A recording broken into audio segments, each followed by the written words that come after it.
संस्कारी बेटी। शालिनी की उम्र लगभग 28 साल की हो चुकी थी, लेकिन अभी तक उसकी शादी नहीं हुई थी। शालिनी के मम्मी पापा सरला और महेश जी ने कभी उसकी शादी के लिए कुछ ज्यादा कोशिश भी नहीं की। शाली मन ही मन चाहती थी कि दूसरी सहेलियों की तरह उसका भी घर बस जाए, लेकिन वो अपने मम्मी पापा से ये बात कहती भी तो कैसे कहती। माँ जानती है, मेरी सहेली है ना शीतल, उससे बेटी हुई है, बड़ी प्यारी बच्ची है उसकी। अरे ये तो बहुत अच्छी बात है। उसकी शादी भी तो 4 साल पहले हो गई थी ना। अब क्या करे बेटा, चाहते हैं तो हम भी यही है कि तुम्हारी शादी हो जाए, लेकिन कोई अच्छा लड़का मिलता ही नहीं। कोई बात नहीं मम्मी पापा, मैं जानती हूँ आप मेरे लिए बहुत अच्छा रिश्ता ढूंढना चाहते हैं। अभी मेरी इतनी उम्र भी तो नहीं हुई है। अच्छा शालिनी बेटा, क्या है ना, मेरे पास नई साड़ी नहीं है और मुझे किटी पार्टी में जाना था, तो इस महीने तेरी तनख्वाह आ जाए तो एक नई साड़ी दिलवा देना बेटा। और बेटा मेरा मोबाइल भी थोड़ा पुराना हो गया है, 6 महीने से इसी को काम में ले रहा हूँ, एक नया मोबाइल ला देना बेटा। हाँ हाँ मम्मी पापा। और माँ, आप तनख्वाह की चिंता क्यों करती हैं? साड़ी तो मैं आपको कल ही दिलवा दूंगी। और रही बात आपकी मोबाइल की, तो मैं आज शाम को ही ऑफिस से लौटते वक्त ले आऊंगी। अरे भगवान सबको तुम्हारे जैसी बेटी दे, कितना ध्यान रखती है अपने मम्मी पापा का। पापा, आज आप दुकान नहीं जा रहे हैं क्या? वो क्या है ना बेटा, मेरे सर में जरा दर्द हो रहा है, इसलिए आज दुकान जाने का मन नहीं है। पापा दवाई ले लीजिए और अगर हो सके तो चले जाइए। इस तरह दुकान बंद रहेगी तो ग्राहक आना बंद कर देंगे ना। अरे बेटा तेरे पापा की अब उम्र हो चली है और तू है ना हमारी कमाऊ बेटी, इतनी अच्छी नौकरी करती है, हमारा ख्याल रखती है, तेरे पापा को चिंता करने की क्या जरूरत भला है? ठीक है पापा, आप अपना ध्यान रखिए, मैं ऑफिस से लौटते वक्त आपका फोन ले आऊंगी। और माँ, आपकी साड़ी हम कल लेकर आएंगी। शालिनी के जाने के बाद क्या करे, शालिनी के लिए सच में कोई लड़का ढूंढकर उसकी शादी करवानी है क्या? अरे पागल हो गई हो क्या? वो शादी करके इस घर से चली गई तो हमारे खाने के लिए पैसे कहाँ से आएंगे? जानती हूँ वैसे भी आपको ना दुकान पर जाने में, काम करने में आलस आता है, अच्छे से पहचानती हूँ आपको। हाँ तो क्या हुआ, बेटी नौकरी करती है, जब बच्चे माँ बाप की कमाई पर मजाक कर सकते हैं तो क्या माँ बाप बच्चों की कमाई पर थोड़े दिन चैन से जी नहीं सकते? अरे वो तो हम जी रहे हैं ना, देखा ना हमारी बेटी एक ही बार में हमें मोबाइल और साड़ी दिलाने के लिए कैसे फट से तैयार हो गई। एक दिन सरला की एक पड़ोसन अपने भतीजी का रिश्ता लेकर सरला के घर आती है। सरला बहन, ये मेरा भतीजा है प्रशांत, इसके लिए रिश्ता ढूंढ रही थी बहुत दिन से। अचानक से तुम्हारी बेटी का ख्याल आया। इतनी सुंदर और अच्छी नौकरी वाली लड़की है, मुझे तो बहुत पसंद है। अरे तुम्हारे पसंद करने से क्या होता है, मेरी बेटी को भी तो तुम्हारा भतीजा पसंद आना चाहिए ना।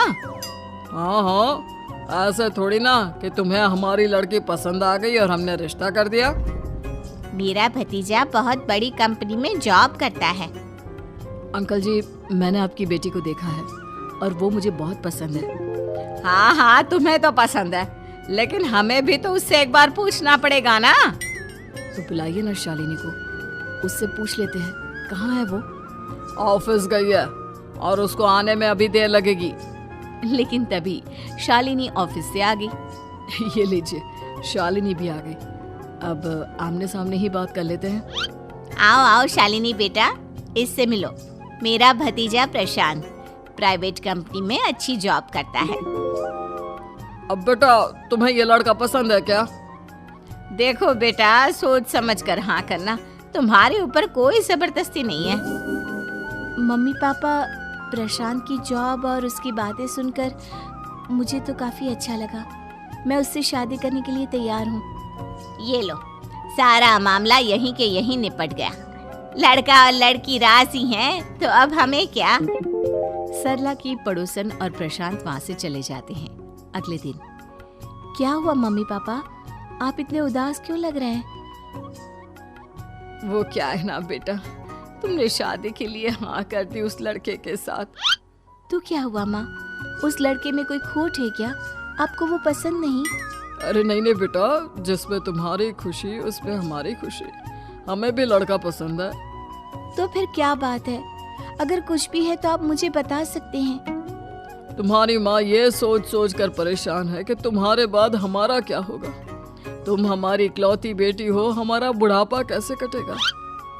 अब बेटा, हम अपने बारे में सोचकर तुम्हें जिंदगी भर शादी करने से रोक तो नहीं सकते ना। जाओ, तुम अपनी जिंदगी में खुश रहो। हमारा क्या है, जैसे तैसे जी लेंगे। हाँ, बात तो सही है बेटा। कैसे भी करके मैं दुकान का काम कर लूंगा। तुम और प्रशांत शादी करके खुश रहो। अपने माँ बाप की बात सुनकर शालिनी काफी दुखी हो जाती है। उसे लगने लगता है कि वाकई में उसकी शादी हो जाने के बाद उसके माँ और बाप का ख्याल कौन रखेगा, और यही सोचकर वो एक दिन प्रशांत से मिलती है। देखो प्रशांत, तुम मुझे बहुत पसंद हो, लेकिन मैं चाहकर भी तुमसे शादी नहीं कर सकती। अरे क्या हुआ शालिनी? क्या तुम मेरी किसी बात से परेशान हो? नहीं नहीं प्रशांत, मैं अपने माँ बाप की इकलौती संतान हूँ। अगर मैं भी शादी करके घर से चली गई तो उनका ख्याल कौन रखेगा, उनका खर्चा कौन उठाएगा? तो क्या तुम सारी जिंदगी शादी नहीं करोगी? शायद नहीं प्रशांत, और अगर अपने माँ बाप के लिए ये भी करना पड़े तो इसमें गलत क्या है? प्रशांत की सारी बात जाकर सरला के पड़ोसन यानी कि अपनी बुआ को बता देता है। ये सरला तो बड़ी चालाक निकली। प्रशांत, वो अपनी बेटी के साथ खेल खेल रही है। कैसा खेल? आप क्या कहना चाहती हैं? अरे शालिनी बहुत सीधी और संस्कारी लड़की है, लेकिन ये सरला और महेश एक नंबर के चालाक। बुआ जी, आपकी बात सही है, लेकिन अपनी बेटी के साथ भला कोई क्यों चालाकी करेगा? वो तो मैं तुझे कल बताऊंगी। तो कल सुबह मेरे साथ शालिनी के घर चलना।